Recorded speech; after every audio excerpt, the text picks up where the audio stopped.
This is Chapter 8 of Hattie Big Sky by Kirby Larson.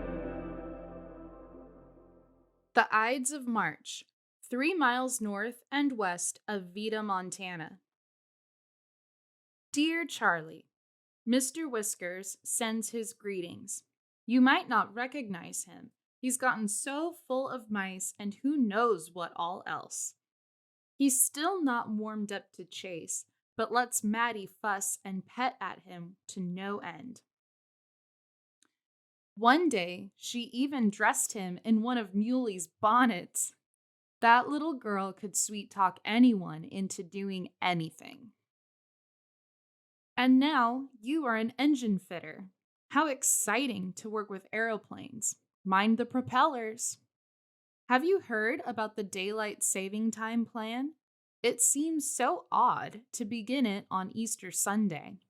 President Wilson says it will save millions of tons of coal and thus help the war effort.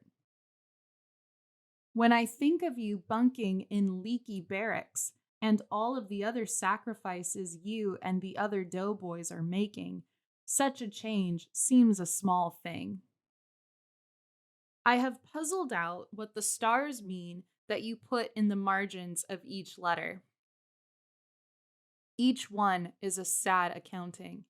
I weep to think of each mother who stitches a gold star on her service flag to signify her son's ultimate sacrifice. I pray every night for an end to this war, and that every single soldier, including the best pitcher in Fayette County, comes home safe and sound. Your fretful friend, Hattie.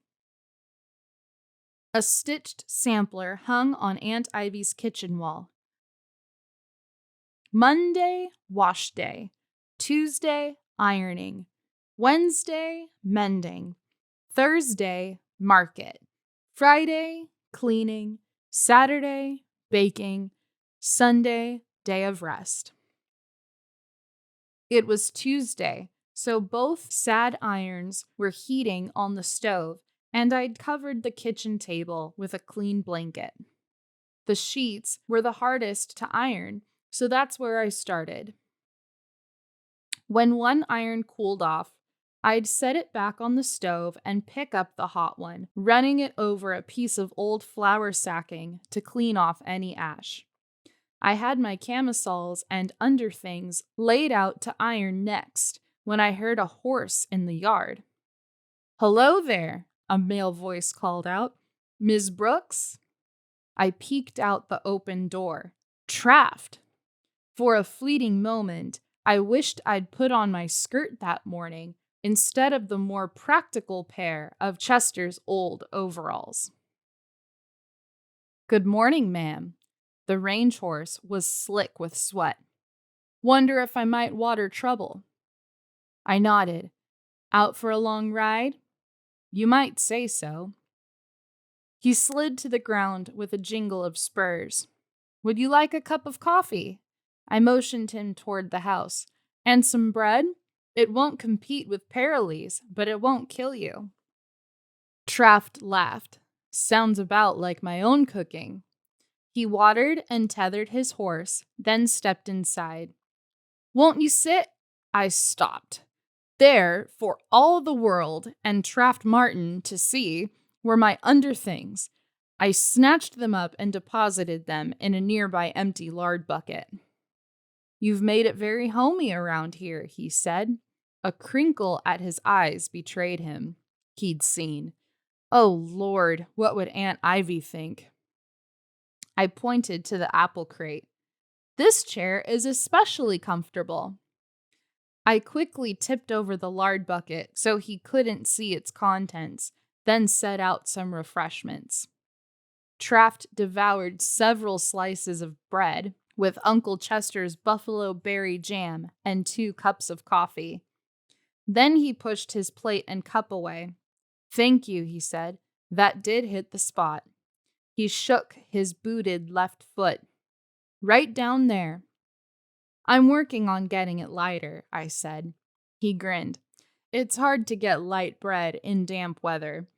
Maybe next time, set your sponge over the water reservoir in the stove. That's what my mother does. Why, Mr. Martin, you are better than a subscription to the Ladies' Home Journal. I finished my coffee.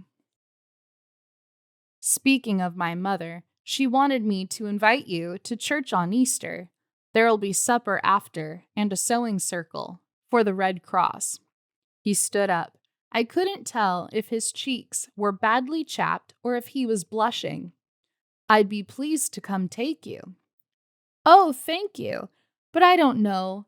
I mean, if I'm not planting, perhaps I'll go, but I'll bring myself. I wasn't sure what it meant out here to ride to church with a man, but back home, that was reserved for courting couples. Suit yourself, then. He picked up his hat and set it on his head, holding my gaze as he situated it just so. The look he gave me nearly undid my resolve to decline his offer. Oh, I nearly forgot. I stopped at Bub Nevsker's store this morning, and he had some mail for you. I said I'd bring it out. He reached inside his shirt front and brought out a small bundle. That's so kind of you. No trouble at all. He shrugged back into his jacket. I like the scenery out this way. It was my turn to blush. With a nod, he slipped out the door. I watched him mount his horse and ride away. I fanned myself with the packet he'd brought. Funny how the cabin had warmed up so quickly. I shook myself and untied the packet, holding 2 letters and the Wolf Point Herald. The first letter was from Uncle Holt, with a small postscript that pleased me to no end. I surely enjoyed your last letter. The second letter was from Charlie. It was dated several months before and sent on from Arlington. The envelope was stained and creased. The words, opened by censor, were stamped heavily on the back. February 10, 1918. Dear Hattie, you know I'm not one to complain, but I've been in France for 3 months without one letter from you. Could it be that you don't think of your old pal Charlie anymore? I sure hope not. Well, I haven't won the war yet. Give me a few more days. So far, it's mostly drills and trying not to get sick. My bunkmate's in the hospital now from the dysentery. We hope we don't all end up in the wards before we see some action. You would swoon if you saw how handsome your old pal looks in his uniform. A Red Cross nurse took my photo yesterday. If it turns out, I'll send it to you. I can't tell you much about where I am. The censors turn most letters into Swiss cheese as it is. But I hope I can come back someday. The buildings here have been standing for centuries, and the food even beats Ma's cooking. Don't tell her, but I've sampled some of that French wine. It slips down pretty fine. Today was hand grenade practice. No trouble at all for the best pitcher in Fayette County. Couldn't help thinking of the day I taught you to throw. Remember when you beaned old Jack the Rooster? You straightened out your throw considerable after that, but I'm not sure poor Jack ever fully recovered. Guess what? They asked for volunteers to learn to be airplane mechanics, and you can bet I stepped right up. Suits me fine, and my sergeant says I'm picking it up real quick. Don't forget about your old pal. Write me a line now and again. Charlie. The post was so frustrating. I'd sent Charlie 5 letters since my arrival in Montana. It took forever for mail to get to him, and our letters were clearly crossing each other. Still, no matter when he got it, he'd get a chuckle out of my wolf story letter. Odd, both of us using our baseball skills for survival.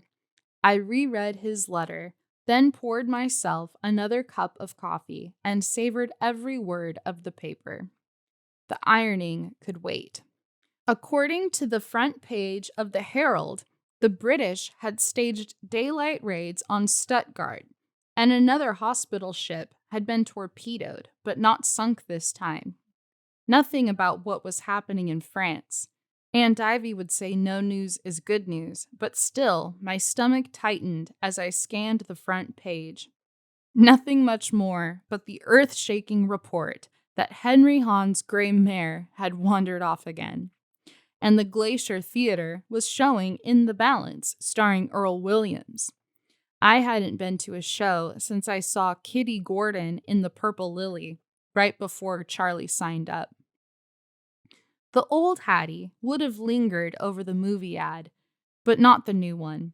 I turned straight to the market report and learned that flax was going for $3.66 a bushel. Chicago markets were paying $2.20 per bushel for wheat. I scribbled some figures in the margins of the newspaper. Uncle Chester had planted 20 acres in flax and harvested 80 bushels. Surely I could do as well too. 8 times 6 and carry the 4.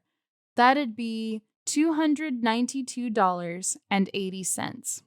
It was tight, but no red ink yet, as Uncle Holt would say. So if I put 20 acres into flax and 20 into wheat, that would be the needed 40 acres. I wondered how much wheat I could count on. Another question for Carl. I rubbed my eyes. No wonder farmers looked grim all the time. I slapped the paper closed. The back page advertised opportunities.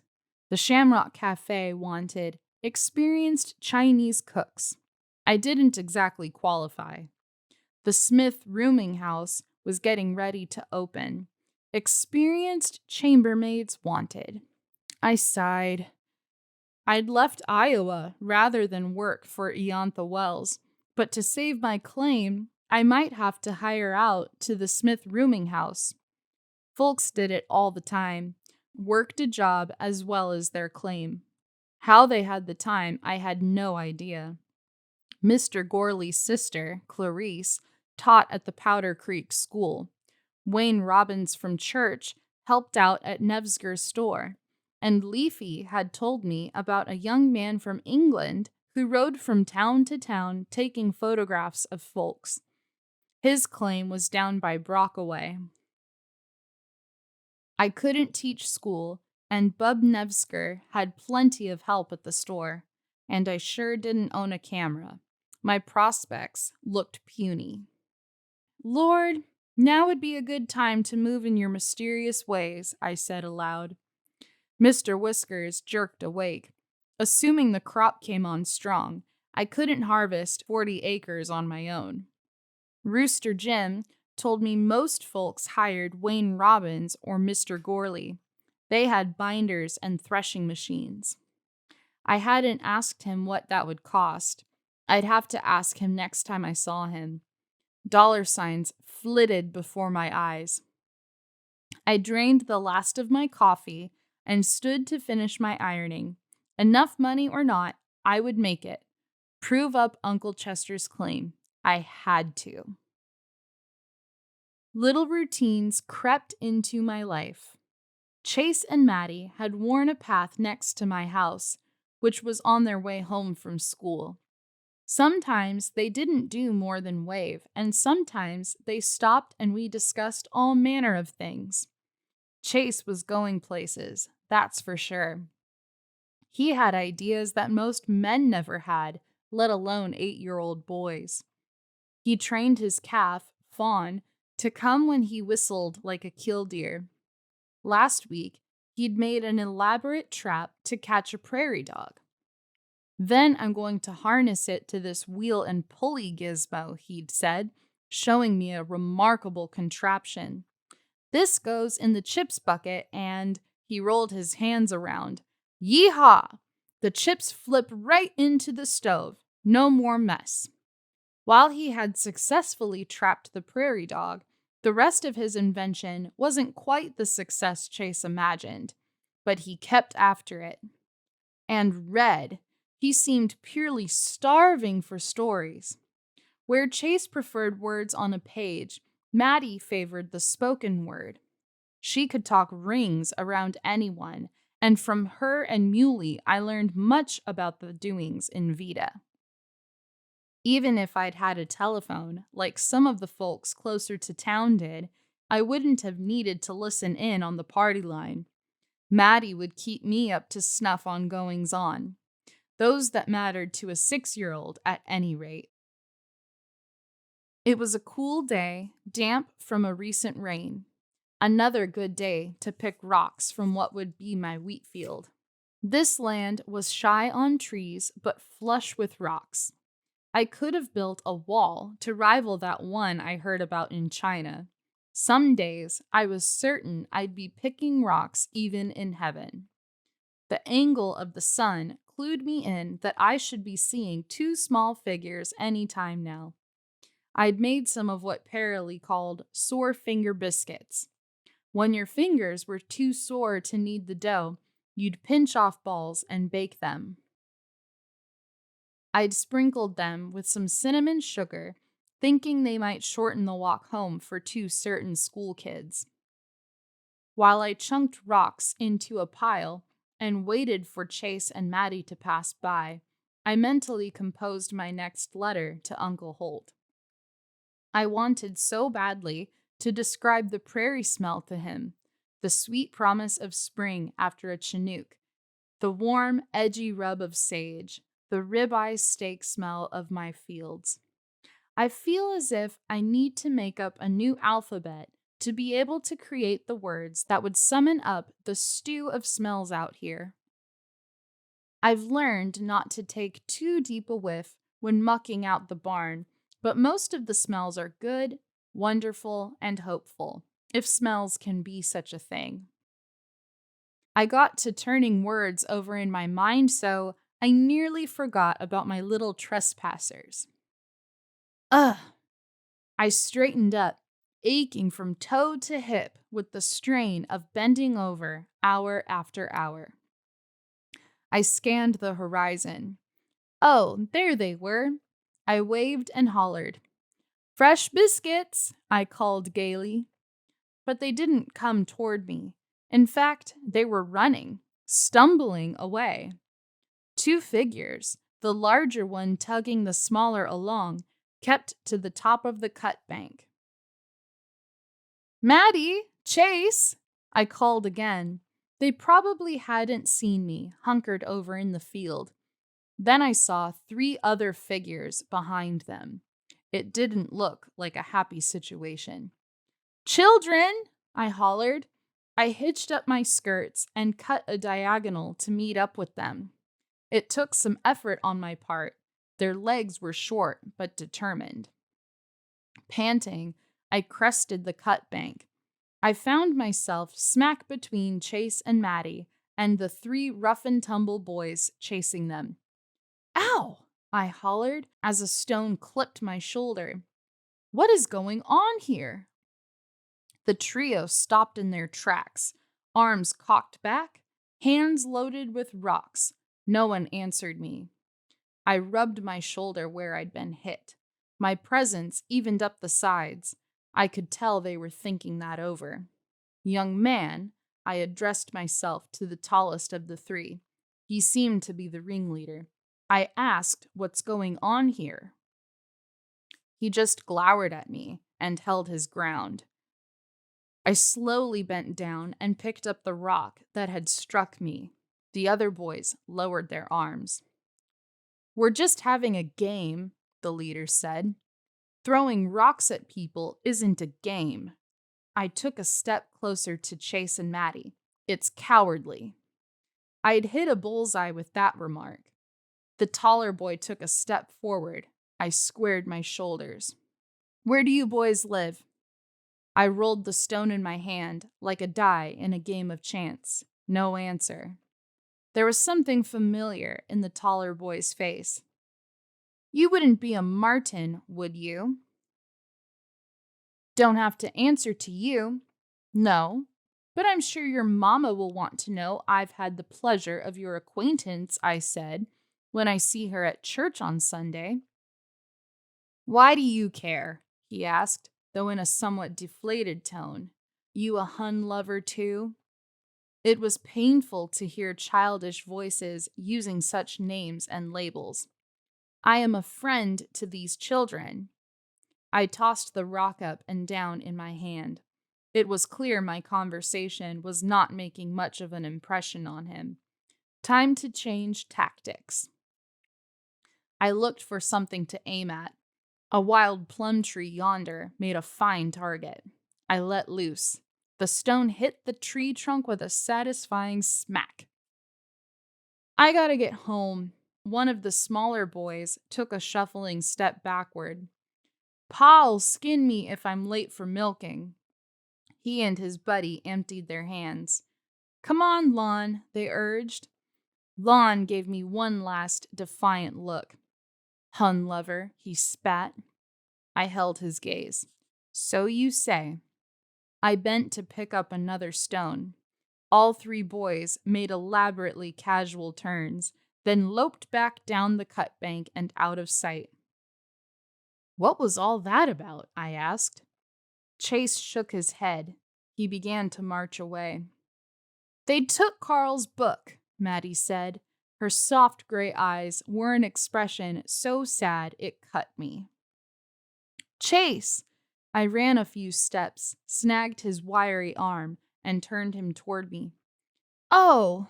A smear of dried blood traced his cheekbone, and a small, moist trickle leaked out of his nose.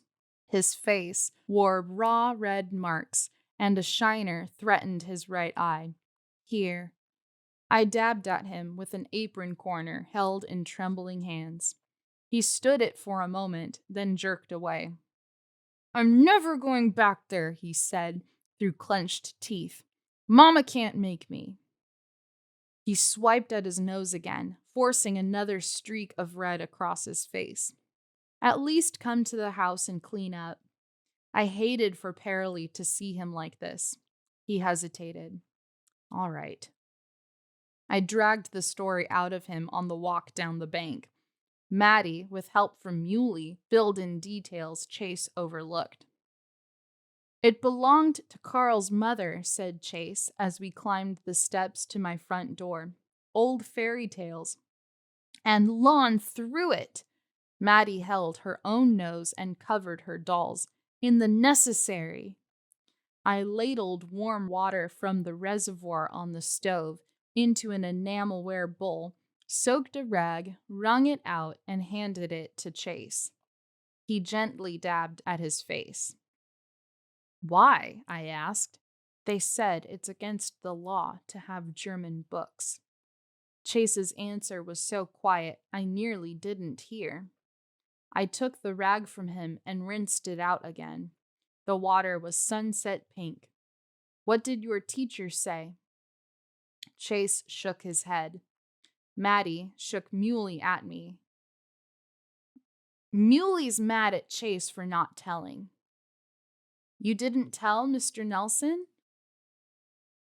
Chase winced as I dabbed ointment on his raw cheek. I can handle Lon. I stopped doctoring and studied his face. I can see that. It's not funny. He jerked away. My hands dropped to my lap. You are right. I was trying to make light, and this is not something to make light of. Mulie says those biscuits smell good, said Maddie. At this hint, I served them up, wrapping a few in a napkin for them to take home. It'll be all right. I patted Chase's shoulder as they took their leave. They won't bother you any more, and if they do, you tell Mr. Nelson. Won't need to. Chase grabbed Maddie's hand and tugged her forward, 'cause I'm not going anymore. I watched them climb the cut bank hill and trudge toward home. The words I'd intended to write to Uncle Holt came back to me. I inhaled deeply, but the air didn't seem as sweet or hopeful. Some new odor was wafting on the breeze, one that caused my throat to catch and heart to ache. Was this what mistrust and fear smelled like? I bent to pick up my work gloves. Whatever the ways of the world, There were still rocks to pick in my field. I got back to it.